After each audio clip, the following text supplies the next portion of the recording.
Kaugnay pa rin sa umunoy PIDEA leaks at iba pang issue, makakapanayam natin si Senador Ronald Bato de la Rosa. Magandang umaga po, Senador de la Rosa. Magandang umaga sa iyo, Susan, at sa ating mga taga-subaybay. Good morning po. Apa, Senador, sinabi ho ng PIDEA na non-existent o wala naman talagang pre-operation report. Kayo ba'y kumbinsido na wala ngang ganyan dokumento? Well, wala ko both sides, no? Mhm. Pag sinabi ng PDEA na non-existent as far as they are concerned, Mhm.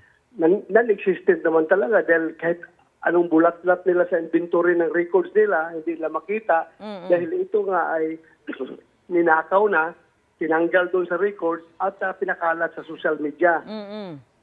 So, pag sinabi naman ni Morales na totoo yung kanyang ginawa na papel na yon, ako naman, based on my investigation, ay talagang authentic yung papel na yon. Aha. Unang-una, kung nasabing authentic, si Morales mismo na gumawa, na pumirma sa papel na yon ay inaamin niya na siya ang gumawa. Aha. Pangalawa, yung PDEA, yung tinanong ko kung kanino mga sasakyan yung nakalagay doon, nakalista doon na gagamitin sa kanilang surveillance at casing operations doon sa ginagawang authority to operate ay puro i-identify nila na mga organic na sasakyan ng PDEA yung nakalista ng mga sasakyan at yung isa ay personal vehicle ng team leader na si Francia. So, dalawang punto na yon.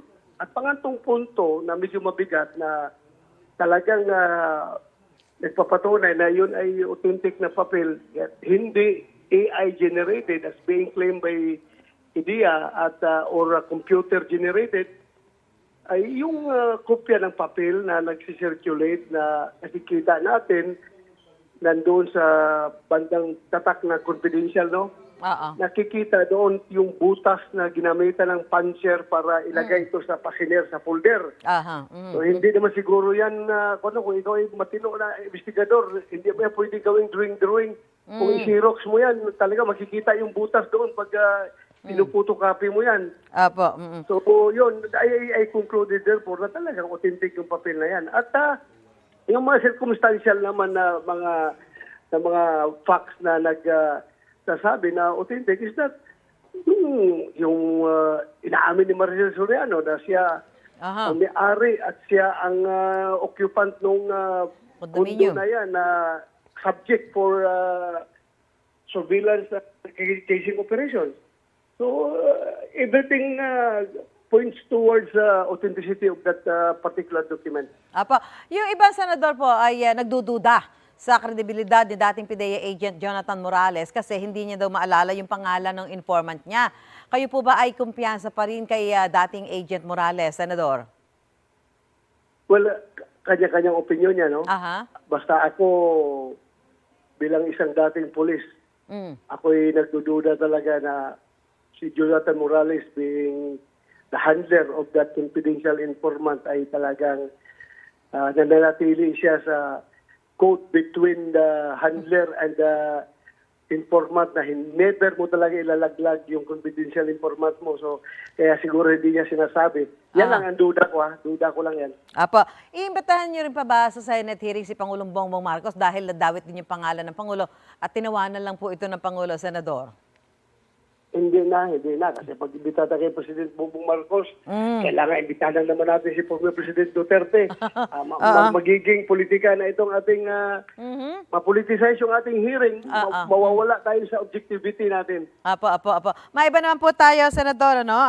Sinabi ho ni dating Senador Antonio Trillanes IV na malapit nang maglabas ng arrest warrant ang ICC sa mga sangkot sa drug war.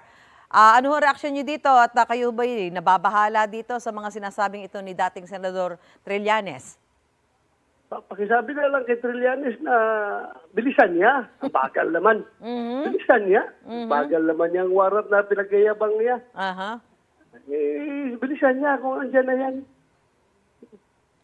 Ayun na lang mensahe na paparating nyo kay Senador Trillanes. Anyway, maraming salamat po, Senador Ronald Bato de la Rosa. Magandang umaga po sa inyo.